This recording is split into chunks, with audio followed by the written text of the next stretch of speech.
Today we are going to learn about past continuous tense.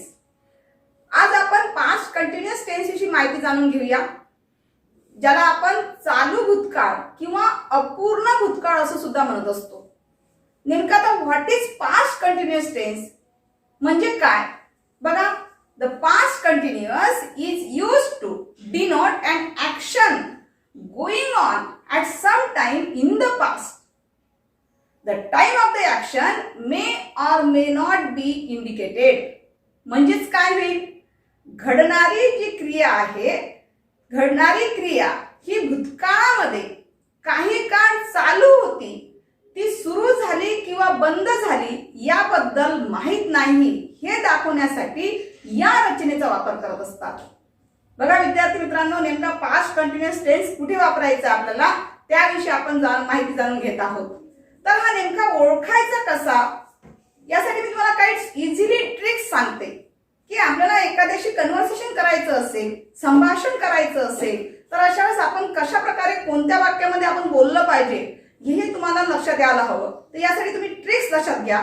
बघा, तर या वाक्यामध्ये पास्ट कंटिन्युअस टेन्सचे जे वाक्य असतात, या वाक्याच्या शेवटी नेहमी क्रियापदाला त, होता, ऑब्लिक होती, होतो किंवा होते अशा प्रकारचा शब्दप्रयोग आलेला असतो. कधी लक्षात ठेवायचं. मग यासाठी आपल्याला कन्स्ट्रक्शन बघावं लागेल. वाक्य सेंटेन्स बनवायचे, आपल्याला सेंटेन्स बनवण्यासाठी नेमकं कन्स्ट्रक्शनचा आधार घ्यावा लागेल.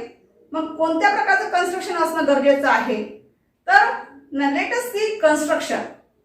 Subject plus was oblique were plus V1 ING plus object या गोष्टीचा आपल्याला आधार घ्यावा लागेल while you are making sentence. ज्यावेळेस आपण सेंटेन्स बनवत आहात त्यावेळेला तुम्हाला या कन्स्ट्रक्शनचा फार उपयोग पडतो. तर टू बीचे रूप जे दिसते तुम्हाला या सेंटेन्स कन्स्ट्रक्शन मध्ये, तर हे कन्स्ट्रक्शन म्हणजे टू बीज फॉर्म जे आहे तिथे past tense to be's form दिलेले आहे, वॉज आणि वेअर. तर when do you use was to be's form. बघा, ज्यावेळेस subject I, he, she, it आणि सिंग्युलर येत असेल तर अशा वेळेला त्या ठिकाणी टू बी फॉर्म काय घ्यायचं, तुम्हाला वॉज घ्यायचं आहे. त्याचबरोबर जर subject we, they, you as well as plural subject येत असेल तर टू बी फॉर्म काय घ्यायचंय, तुम्हाला वेअर घ्यायचं आहे. Let us see some examples.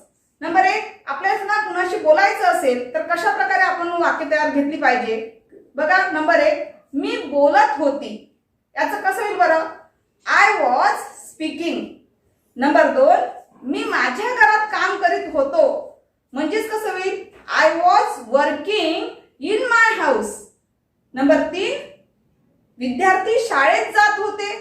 या ठिकाणी दिलेला जो सब्जेक्ट आहे तो सब्जेक्ट कसा दिसतोय तुम्हाला, प्लुरल दिसतो आहे, अनेक गोष्टी दिसतो आहे.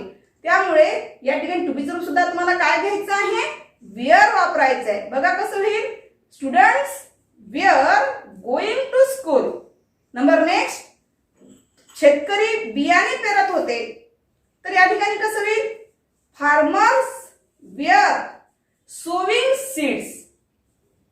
नंबर नेक्स्ट, तो पुस्तक वाचत होता. दिलेला त्याचा सब्जेक्ट कसा दिसतो आहे, सिंग्युलर दिसतो आहे. म्हणजेच काय घ्यावं लागेल तिथे, ही म्हणजे टू बी रूप सुद्धा सिंग्युलर वापरावं लागेल. Was reading a book. Number next, Harish इमारतीला रंग देत होता. म्हणजेच काय, हरीश हे एका व्यक्तीचं नाव आहे, म्हणून या ठिकाणी सब्जेक्ट सुद्धा घेताना कसं घ्यावं लागेल, Harish was painting the building. Number next, तो त्या दृश्याचे वर्णन करत होता. म्हणजेच कसं होईल, he was describing that scene. Number next, माझी आई मला मदत करीत होती. या ठिकाणी सब्जेक्ट कोणता दिसतोय तुम्हाला, my mother was helping me. Number next, आम्ही काहीही नष्ट करत नव्हतो. आतापर्यंत जे आपण 8 सेंटेन्स बघितलेली होती त्याच्यामध्ये सर्वच्या सर्व वाक्य कशी होती, अफर्मेटिव्ह होती, म्हणजेच पॉझिटिव्ह होती, होकारार्थी होती. आता हे जे वाक्य मी तुम्हाला सांगितलेलं आहे हे वाक्य कसं दिसते आहे तुम्हाला?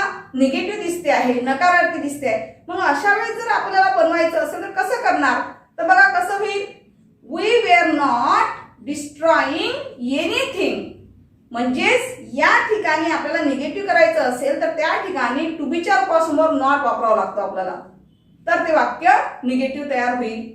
नंबर नेक्स्ट, टंकलेखक त्यावेळेस टंकलेखन करत नव्हते. कसं होईल? The typist wear not typing at that time.